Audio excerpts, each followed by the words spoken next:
Good morning. It's been hailed a milestone in the fight for North Korean human rights. A detailed report providing the gruesome details of the regime's human rights abuses. Superheroes to descend on the Capitol. The second installment of The Avengers is to begin shooting in the heart of Seoul in just a matter of weeks. And how has the housing market in Korea evolved over the years? From a simple roof over your head to a lucrative investment. Dr. Kim Byung-ju joins us. Healthy gaming. Get in on the latest arcade games that have to offer. From putting the pedal to the metal to pumping the pedal and breaking a sweat on Korea Today, Wednesday, March 19th, 2014. From Arirang News, this is Korea Today.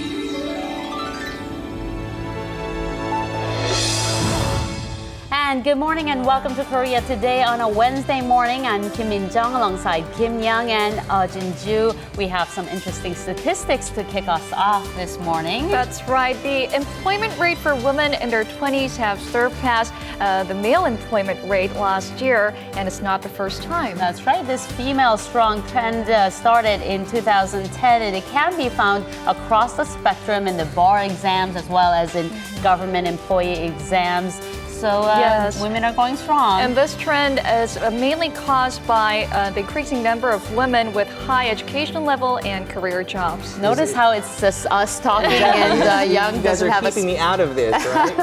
Well, good morning, everyone. We're going to have to set that aside for now and move on to our top story for today. Red Cross delegations from North Korea and Japan are to meet this Wednesday for 2 days of Red Cross talks in Shenyang, China. Now, in the follow-up of talks that took place on March 3rd, the subject of the return of the remains of Japanese nationals from World War II will top the agenda during the working level talks. But more attention lies over an informal meeting between foreign ministry officials from the two sides. Japan is expected to raise the issue of North Korean abductions of its citizens in the 70s and 80s, and Pyongyang is likely to request Tokyo's easing of its sanctions against the regime. Amid signs of thawing relations, North Korea and Japan reopened dialogue 2 weeks ago for the first time since November 2012.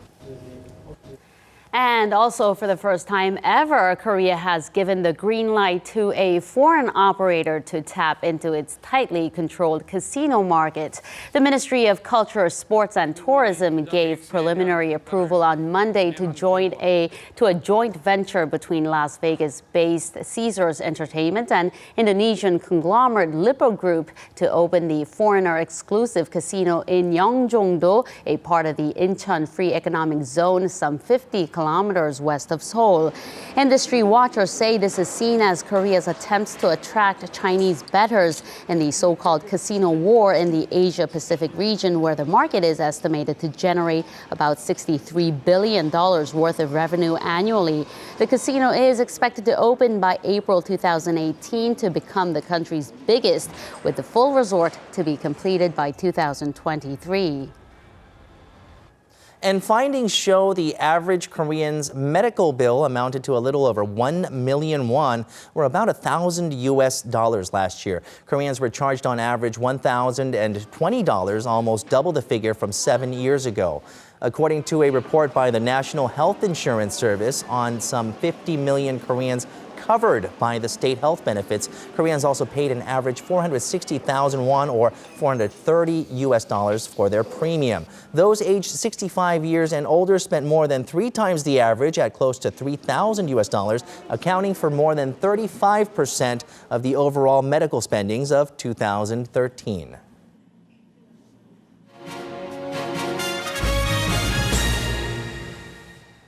Hearing stories from roughly 80 experts and key witnesses and more than 200 confidential accounts, all related to human rights violations in North Korea.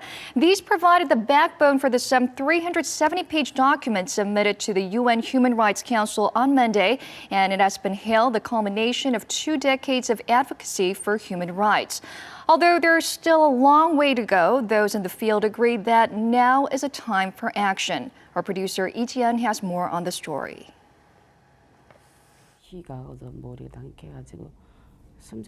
A witness to her own mother's death when she fell off a cliff during a routine hunt for food. Khmer Rouge, a former prisoner in North Korea's prison camp number 18, can now speak of the painful past. The picture she drew helped her deal with scarred memories she was left with after a decades-long journey from imprisonment to freedom. Of the 28 years she spent trapped inside a 40-kilometer-wide area, since the tender age of 13, what she remembers the most is the endless hunger. We would put a rat in and then add a huge pot of water. If you do that and let it boil, some fat would still come out. Being the eldest, though, I'd give the meat to my siblings and then have the broth, but even that couldn't have been sweeter. It would taste so good. Kim, who escaped to the south in 2009, was sent to the prison camps because of her grandfather, who had defected in the 60s. It's called guilt by association, and it can ruin families across at least 3 generations. The 3 decades of living in isolation, seeing her siblings come into a world of forced labor and oppression, which they would call home. Kim can remember every nook and cranny of the area. The mines where she worked in for 14 years, each building, each road, and the ominous hum that came from the electric fence circling the entire camp. She says there was no power in the prisoners' huts, but more than enough for the fence. And she drew this map to publicize the atrocities occurring day in and out in North Korea today. Her story has become one of the testimonies in what's considered the most detailed report on human rights abuses in the isolated country, compiled by UN Commission of Inquiry. The issues dealt with range from violation of the right to food, arbitrary detention, torture, execution, to the violation of freedom of thought, religion, and expression. But the list doesn't stop there. It not only deals with North Koreans who suffer under the regime, but also those who have fallen victim to abductions and so-called enforced disappearances by Pyongyang. Hwang In-chul doesn't remember his father, who boarded a plane in 1969 for a business trip. The airplane was hijacked by a North Korean agent, and out of the 46 passengers, 11 were kept in the country, never to return to their families. Hwang's father was one of them. Hwang says he has fought relentlessly, trying to find a way to bring his father back home. It's this ongoing pain inflicted by the third-generation dictatorship that makes it a matter of urgency, and many hope the findings of the UN Commission will lead to concrete measures. Pyongyang initially called the investigation a political plot and refused access to the country. Activists believe the report could lead to the establishment of special courts or tribunals, and the commission earlier warned leader Kim Jong-un himself could face trial at the International Criminal Court for what it had found to amass to crimes against humanity. A foreseeable stumbling block in getting the ICC to gain jurisdiction over North Korea is China and its role in the UN Security Council. But activists such as Kwon Eun-kyung, who helped bring the UN Commission to fruition, believe that Beijing's stance could change. China tried to ignore the North Korean nuclear policy, but now they started speaking out this nuclear issue to North Korea. Nobody knows China would change. Activists hope over time the need to take action against Pyongyang will gain more momentum, much like the case of South Africa's struggle against apartheid. There could be a critical point.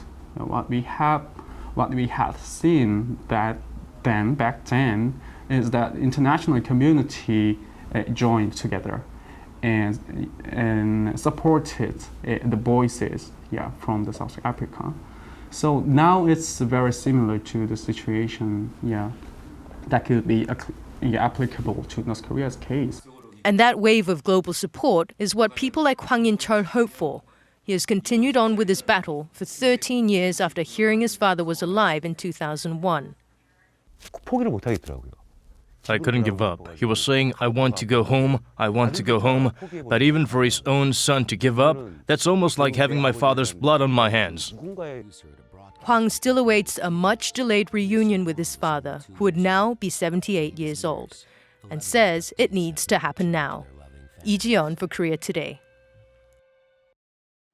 Now, after the report was submitted, North Korea's ambassador to the UN called it a fabrication by hostile forces. China, meanwhile, hinted that it would veto any measures that are brought to the UN Security Council later, saying that it opposes the issue of human rights being used politically.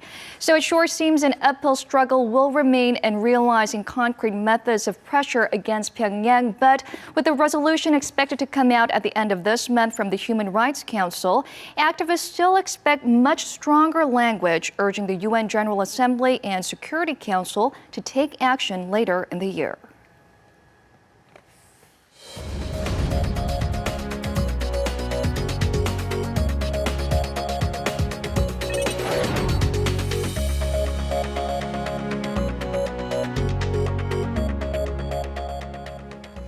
Good morning. Let's run through the front pages of your newspapers, and many of the papers of Korean newspapers lately have been covering President Park Geun-hye's pursuit of deregulation here in the country. And we're going to begin with that story here on Joseon-ilbo regarding the regulatory reform. No matter how the president's words, no matter how strong they are, they cannot be heard outside of government offices. And the title says, President's words of regulatory reform not heard in the field. So this story is about one business example that has had trouble for the last 2 years in getting approvals to build a hotel. And the subheadlines say that the Ministry of Culture and the Ministry of Strategy and Finance, they have given the green light to Bugyang Partners, their plan to construct a hotel, whereas the Nambu District Office of Education has kept opposing the move, so any regarding development has not been able to take place. And the Education Office keeps repeating its no's, and due to such regulations, associated businessmen have had no choice but to waste their time and money thus far. So the paper emphasizes no matter how much the president stresses her words of regulatory reform, it's very difficult for the reality to actually change in the field. And on a similar note, let's go on to Jungang-ilbo, and we're going to have a look at this headline right here. It's about the Galapagos regulations, and the headline says $57 billion gone due to Galapagos regulations. That's about 61 trillion won, as you see in the headline. And Galapagos regulation refers to those inefficient or unreasonable regulations that need to be reformed because they are remote from worldly trends and are subjected to only a certain area, just like those isolated animals and plants on the Galapagos Islands. Now, the subheadlines also mention that we must keep an eye on tomorrow's full-on debate regarding regulations that the president postponed from its original meeting, which I told you about on Monday as well. And if you take a look at this section here, it's giving tips on how regulations can be eased. Now, to name a couple, it says to aim for creating new businesses and new jobs, as well as to rely on external specialists when trying to loosen up regulations that are entangled in various government departments. And let's go to Donga-ilbo now, firstly to have a look at this image here. And the image title reads, Cheongwadae and Sejong Government Office holds first video conference. Now, President Park Geun-hye presided over a cabinet meeting yesterday via video conference for the first time. And as you can see, she and cabinet members communicated through a video link with officials in the central government complex in Sejong. And coming back to the front page to have a look at this for a change of topic regarding the reunification of the Koreas, and the headline reads, a green reunification first, planting trees on the bare North Korean land. Now, this reflects the Daily's Korea Reunification Project that was launched 2 years ago. I mentioned it briefly yesterday as well, but in this story, it's featuring the need for tree planting on the north, as well as planning to find international cooperative measures regarding reforestation on the Korean peninsula. In fact, the subheadlines, they say that 32% of the North forests are desolated, and restoration expenses will amount up to 32 trillion won, or $30 billion. And finally, let's go on to our economic daily, the Korea Economic News Daily here. Now, this reflects pretty big news here on the side regarding the casino market, which you just heard in the headlines as well. It reads, an unlatched casino market, foreign big players swarm in. So Korea opened its long-closed casino market to a foreign company. And if we take a look at this graph here, It's talking about various mega foreign casino companies like Las Vegas Sands and MGM here. They are big foreign companies trying to come into Korea, and they have shown that their inclination to invest about 10 trillion won or 9.4 billion US dollars, but only with the prerequisite of Korean locals to be allowed access to their casinos as well. And that was a look at your newspaper headlines for this Wednesday, and coming up are the stock numbers from Tuesday.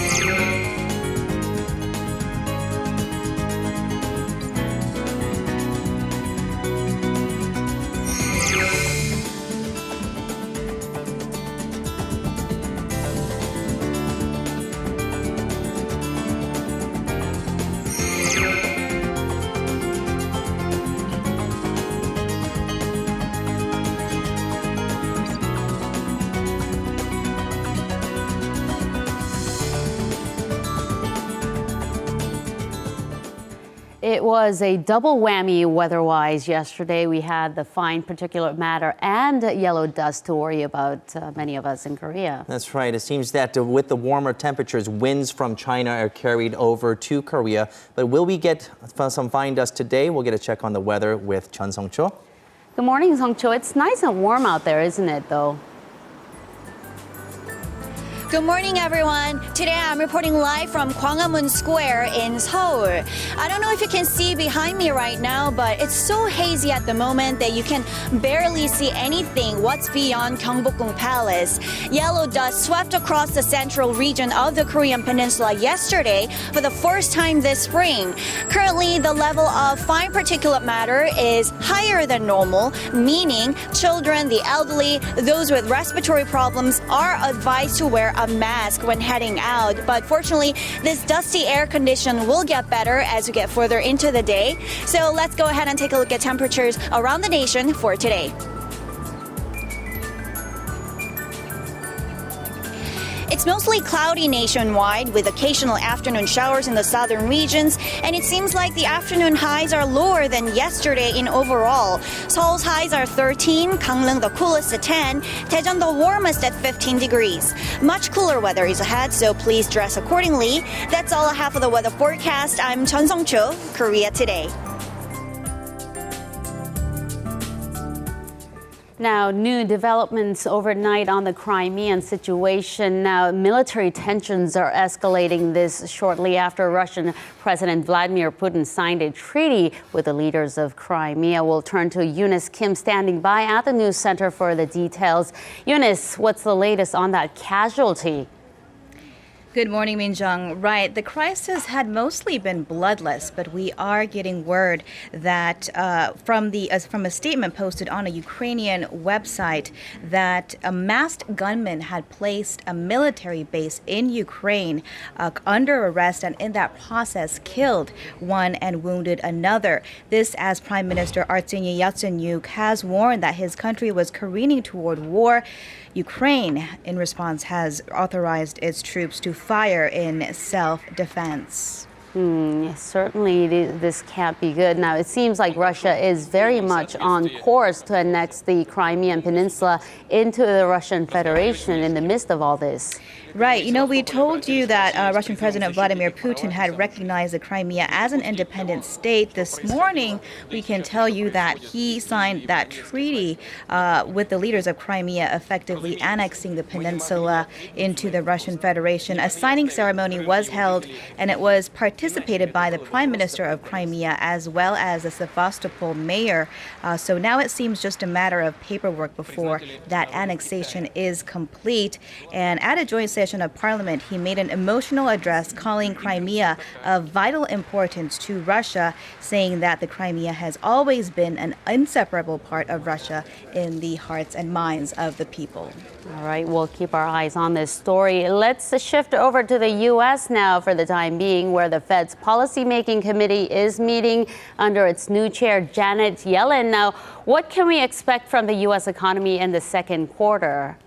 Well, what's widely expected is a third round of quantitative tapering. The U.S. economy hasn't seen any major economic shifts, so the Fed is likely to stay on track in their monetary easing. The Fed will likely announce that it will add $10 billion less to its Treasury and mortgage-backed securities in April to $55 billion U.S. dollars from the $65 billion in March. But what's less clear will be how Yellen will guide the Fed on short-term interest rates against the backdrop of falling U.S. unemployment rates, which at 6.7% last month has been dipping faster than expected. And the results of this meeting are expected early Thursday morning Korea time, so certainly we'll have those for you. But lastly, some bad news for those of us who love our toast and eggs in the morning. The most important meal of the day, breakfast, is apparently getting costlier. What is this? Yeah, this is bad news for you and me both, Min-jung. This, according to a UK daily, the Financial Times, it reported that costs of 8 key breakfast commodities, coffee, orange juice, milk, wheat, sugar, butter, cocoa, and pork, have risen nearly 25% this year on the back of rising demand and global uncertainties. Unseasonably dry weather in Brazil has caused coffee to jump more than 70%, while wheat prices have increased due to a prolonged extreme winter in the United States, as well as the conflict in Ukraine, which, by the way, is a key grain producer. The price of coffee going up, this can't be good news for us morning people. Not at all, not at all. Well, thank you, Eunice, for that. You bet. And still ahead on Korea Today, few things mean so much to people, and a home is definitely one of them. A measure of economic and social wealth, homes can also be seen as a reflection of our daily lives. And join us as we take a look at everything about homes with Dr. Kim Byung-ju.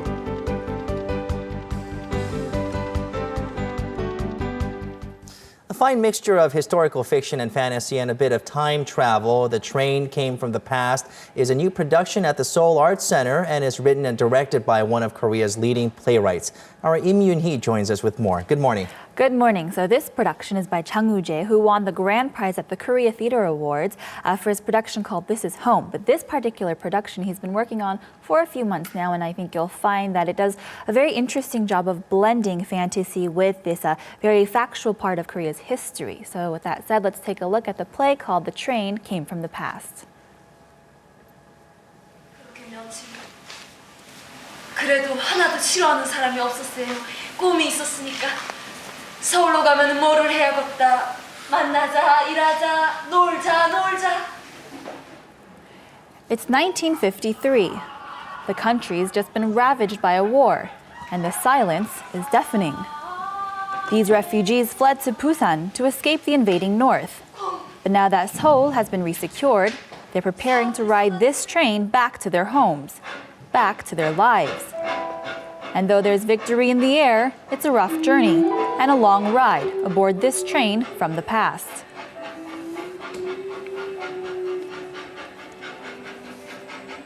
In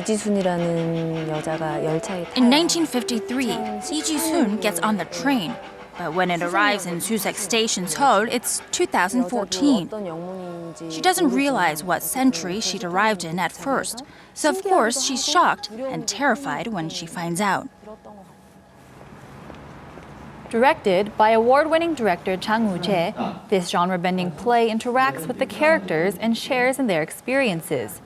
Combining both fantasy and historical fiction, cast members face a challenge of jumping into the mindset of Korea during the 50s while finding themselves lost in modern times. The play mixes various effects created by both the stage and the cast. The focus follows the actors and their emotional toils, as each character takes a turn in the spotlight. And while The Train Came from the Past is something created by Chang's imagination, This train ride from Busan to Seoul is something very real in Korea's history. But Chang uses his time-bending approach in order to create a relatable and impactful story.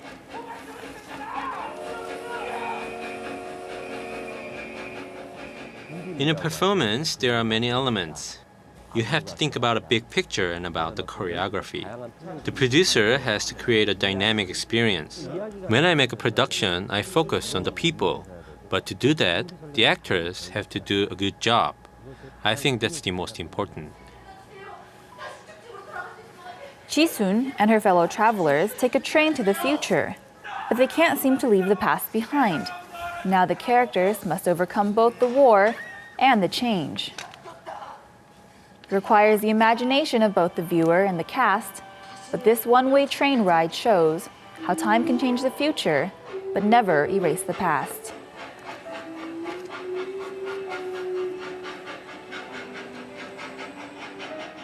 Well, it looks like an interesting piece indeed, but for the die-hard historical people out there, the fans of history, some people might not exactly like this time travel and fantasy mixed into it. The question is, what did you think about it? You know, I was immediately pulled into the performance because the stage is pretty small, so it's a very intimate atmosphere. But the stage itself, the floor goes up and down, so it's very interactive. And the floor actually served a symbolic and literal purpose throughout the performance. So I enjoyed that. But the combination, like as you said earlier, fantasy with this a very historical approach to something in our history really did add a unique approach to this event. And I actually enjoyed it. Well, it sounds like a very creative production set for the stage, and seeing it right there in front of your eyes, all the scenes unfold, it must be something great. But now this is being held at the SAC Cube, which is a new addition to the Seoul Arts Center. Yeah, so this particular performance is one of the launching performances of Seoul Arts Center Cube, or SAC Cube as they call it. And this is a multifaceted program that's meant to sort of promote their in-house productions. And so they want to get the word out that they do create their own productions. They were telling me that many people believe that the show is being shown at Seoul Arts Center. People feel that the Seoul Arts Center is just a venue, but in fact they do create their own productions, and they want this SAC Cube to be the containing thing for them to show everyone that they do create in-house productions. Okay, and that in-house production definitely seems to be a very creative one, and it runs until May 6th at the SAC Cube. Exactly. All right, Uni, thank you very much for joining us. Oh, my pleasure.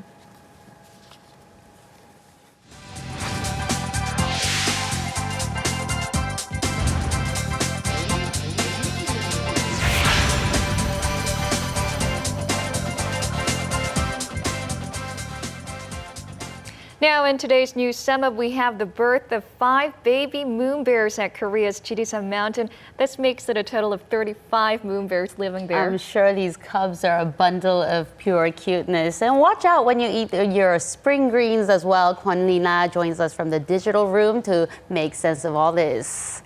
Lina, good morning. Good morning. Good morning to you both. Yes, we have a lot of stories to get to. We have a really adorable footage to go with the moon bear story that's coming up just in our second and third story. The first story we want to talk about today, though, is of course the Avengers landing in Seoul. Yes, Marvel fans, you can go crazy. It's only 12 days away until the Avengers cast are scheduled to come to Korea. Marvel Productions and the city of Seoul signed an agreement yesterday outlining the shooting schedule for Avengers Age of Ultron. Filming is scheduled for March 30th through April 14th. About 20 minutes of final footage is planned to be filmed in the heart of Seoul's Gangnam district and surrounding regions of the capital. The city is already coming up with measures to cope with inconvenience to the public, looking into traffic control, as areas will have to be shut down for several hours during the shoot. Korean model turned actress Kim Soo-yeon has been added to the cast of the blockbuster sequel as a scientist who helps protagonist Tony Stark, portrayed by Robert Downey Jr. Now, just last Sunday on the 16th, there was an online post saying that the Marvel Productions was looking to cast about 120 extras for the upcoming shoot. Unfortunately, it turned out to be a big fat hoax. Maybe next time, all you Hollywood fans. All right, next piece of story we're going to direct our attention to is a quite endearing one that comes from the Mount Chidi National Park. It has been confirmed that 3 Asiatic black bears gave birth to 5 cubs in Chirisan Mountain. This is a record amount of birds in the wild since the first set of cubs at the national park back in 2009. Aw, hear him cry for mom. This is something to celebrate since the Asiatic black bears native to Mount Chirisan were once believed to be extinct at the beginning of the millennium. The Ministry of Environment implemented the Asiatic Black Bear Restoration Project in 2001, and since 2004, young Asiatic black bears from countries such as Russia, China, and North Korea were brought in and successfully released into the wild.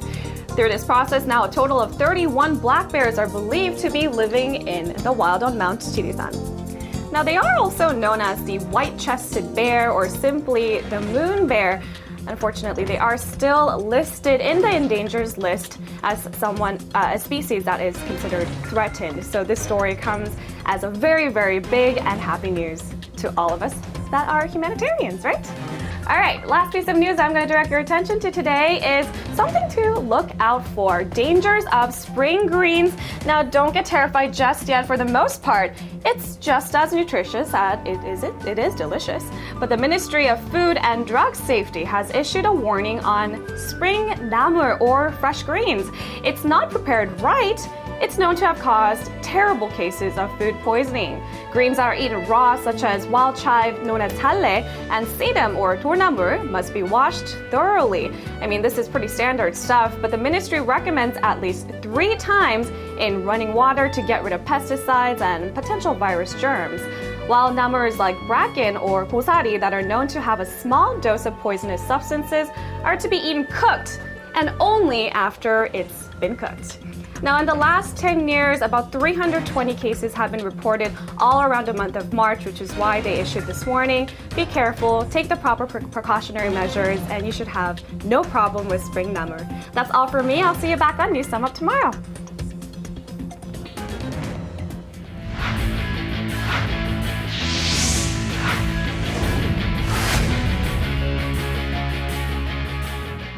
The 2014 Sochi Winter Olympics may be long over, but the Korean-turned-Russian short-track speed skater An Hyun-soo, aka Victor An, is still in the spotlight. SJ Lee joins us to tell us more about the so-called An Hyun-soo effect. Good morning. Right. Good morning, guys. Now, there's 2 kinds of An Hyun-soo effect. Now, the first An Hyun-soo effect is actually the boom of popularity of short track in Russia. Ever since, of course, An Hyun-soo or Victor An won 3 gold medals and a bronze medal over in Sochi.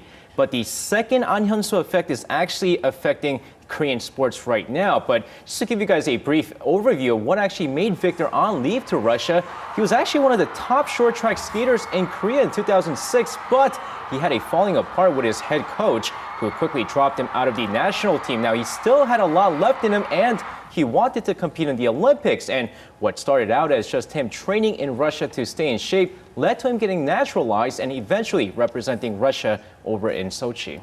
And he's a much beloved figure now in Russia, but over here in Korea, I guess he could be considered a rather controversial figure. His name is in the news a lot these days. That's right. But, you know, there are also fans who kind of support An Hyun-soo as well because they know what happened. But right now, the government's really stepping up to prevent this from happening once again, losing a big name like An Hyun-soo. And in fact, after the Sochi Winter Games, this is actually affecting Korean basketball here in the nation with the An Hyun-soo effect. And what actually happened is there are several players in the Korean Basketball League who are half Korean and were given Korean citizenship so that they can play for the national team. But the problem with this is that only one naturalized Korean can play. Now, currently, there's names like Lee Seung-jun, Lee Dong-jun, Moon Tae-young, and Moon Tae-jong, and of course, Chun Tae-pung as well. And all of these guys want to play for the national team, but only one can play. And I did have a chance to talk to some of these players, and they're saying they're not happy with this right now. And now, all of a sudden, because of the An Hyun-soo effect, they're afraid that other nations might offer them citizenship and possibly play. And now the basketball's governing body here in the nation are trying to change the rules with one naturalized Koreans playing per team. Well, it seems like it's more complicated than it should be, but there is a little bit of fine print there. Perhaps, for example, if you look at the game of hockey, ice hockey, I believe there are 3 hockey players that were naturalized and to play on the national team. But why this disparity here? Right now, we can obviously see that the hockey team is very young. They're not a world-class hockey team if you compare it to other nations. But, of course, if you look at the fact that Pyeongchang Winter Games are coming up 4 years later, they're going to get a lot more support than the other teams, obviously. But at the same time, because sports like basketball and football have a bigger pool of talent here in the nation, that's probably the reason why they're tougher on who gets to represent the national team. But of course, with the recent incident where Korea lost a big talent in An Hyun-soo to Russia, pretty sure they got to be very careful when it comes to favoring one athlete over another and of course, with different reasons as well. All right, SJ, thank you for that coverage today. All right, hopefully things can change, right? Yeah, hopefully we'll be looking forward to that and see how the sports industry here in Korea on the national team will change. Thank you very much. You're welcome. And still ahead on Korea Today, if you are a video game lover, then you are going to want to catch this. Video games are not the same anymore. Virtual video game devices that'll take you from the couch to the driver's seat or the bicycle pedal. Next on Hot Items, we'll take a look at 2 homebrewed video game hardware systems that are storming the market.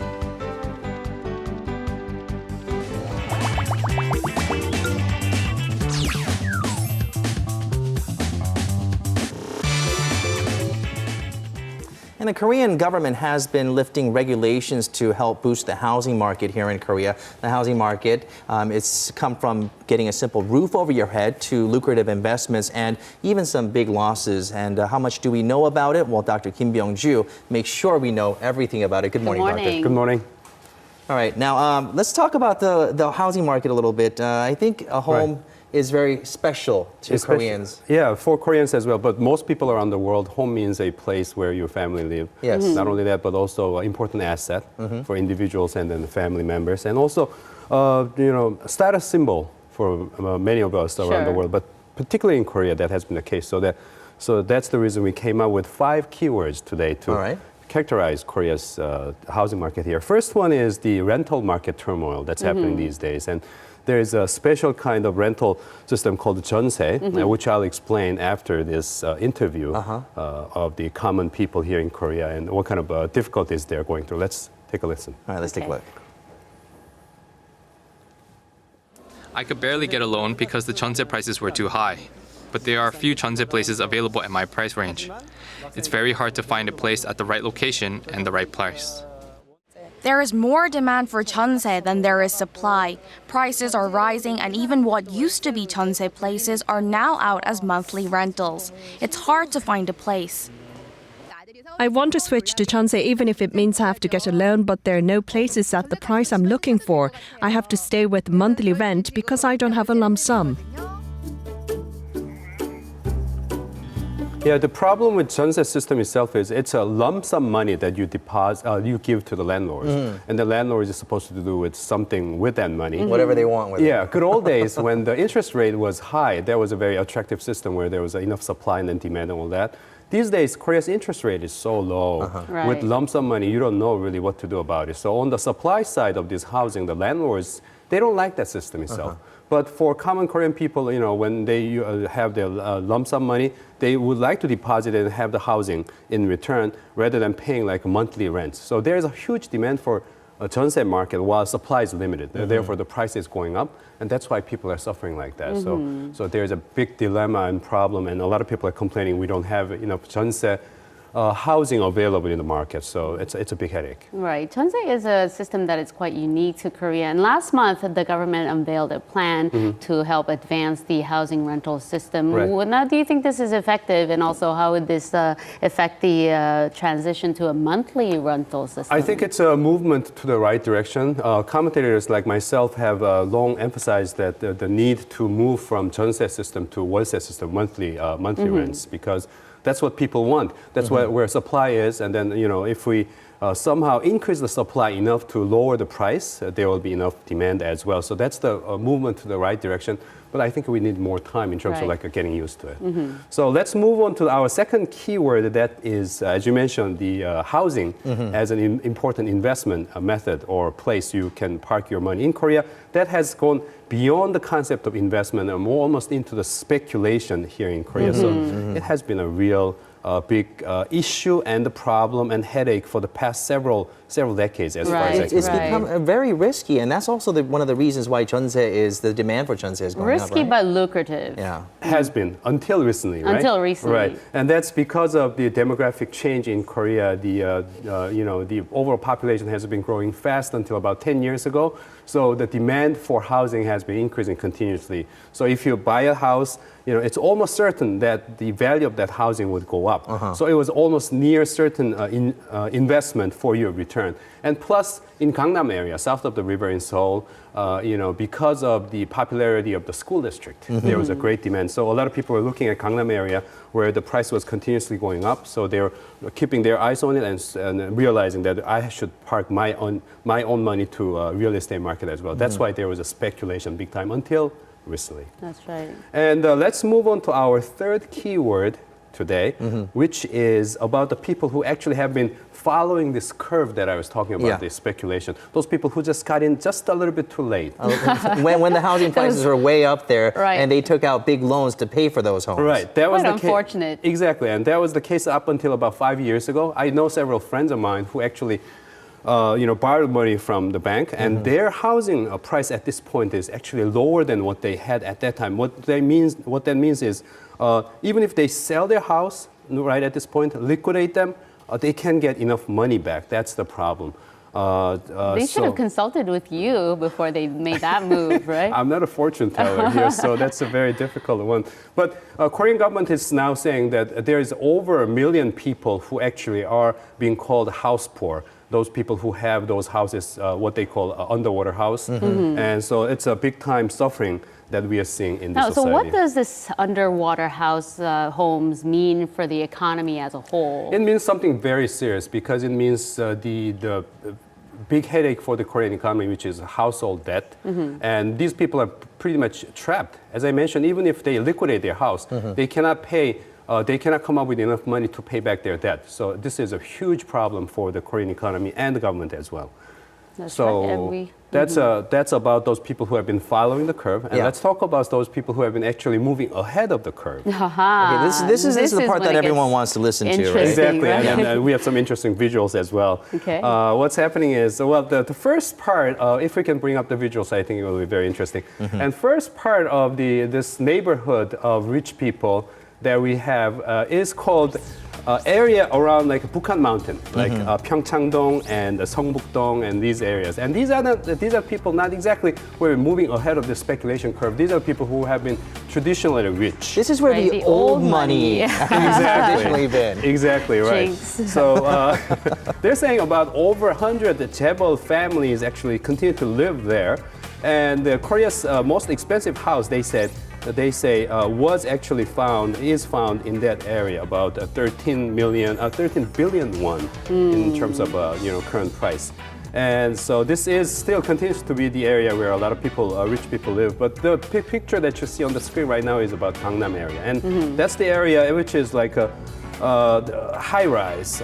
Recent people who have been following the curve live. And this picture is the third area where a trend is moving on. This is the Bundang and Pangyo area, where a lot of people are actually seeking for spacious, places to live with some yards and all that. So definitely more space in a lot that of area. People that are looking for home-like homes. I mean, basically homes with the yard and the whole 9 yards there. But now Gangnam, there was a recent announcement of redevelopment going on in Gangnam in one of the more educational districts, right? Right. So basically, Gangnam's going to keep its exclusivity and it's going to have another inflow of people who want to move into that area? For the short term, the answer may be yes, but in the longer term, we're not sure about that because the key factor in Korea's real estate market is demographic change. And we're having fewer and fewer people in this country, meaning the weaker demand for the real estate market. So even though there is a school district factor that will play out in the short run, in the long run, we're not sure about that. So we'll have to keep on watching.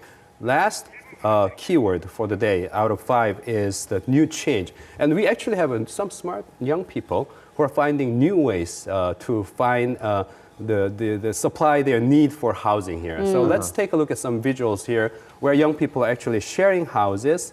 And let's take a look. This seems to be one of the hottest trends these days. This is a Korean-style duplex, the first picture that you saw, and they call it peanut house, like peanut lying flat on the ground. Heard of those, it's very cute. Those space, right. And these young people, as we see the fast rise of one-person household here in Korea, they are sharing these housings with other young people. And this offers great advantage for these people who are looking for cheaper, lower price housing with bigger space. That's right. This is much better than just having one-person housing in what we call office towels, for instance, yes. right? So they get to share this common space with their roommates while they have their own private space for their bed and stuff. So increasing number of people are finding this solution as a smart solution in the fast-changing Korean housing market, where some people have been disappointed because of that underwater housing cases, and families are suffering because of the unreasonably high price for the rental housing. So it seems that the Korean housing industry or the real estate market is going through a certain evolution at this point. Right, exactly. And so in the long run, we will get to see more of these smaller size households. And as a result of that, we'll continue to see this kind of new rise of different kinds of housing patterns and styles. And after this segment, I'm sure your friends will turn to you for some advice on real estate investment. Let's see whether there will be the case. Actually, I have a few questions to ask you at the end of the program as well. Let's do Thank that. you, Dr. Kim. Thank you. Thanks.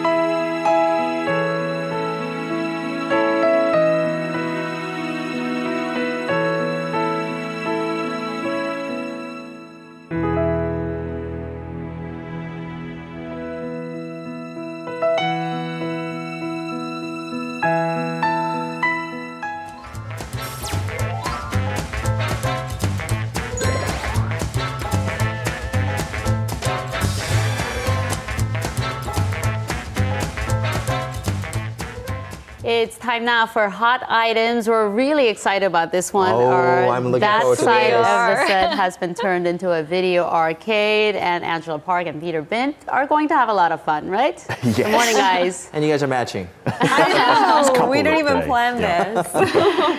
Well, as we all know, if we think back, on the nostalgic memories of arcade times, we had the joysticks and the buttons. Yes. Now, Peter, we're getting old because it's about using your entire body for interactive games. Sure. Right? So these kind of games that we've brought today, they use the motions of the person's body and apply them to the games themselves. It actually makes it easier to get used to and more realistic as well. So it's suitable for all ages. That's right. And I got to say, I kind of felt like I was a little kid again. It is enjoyable, right? Yes. We have some locally manufactured, local technology that has created some interactive games.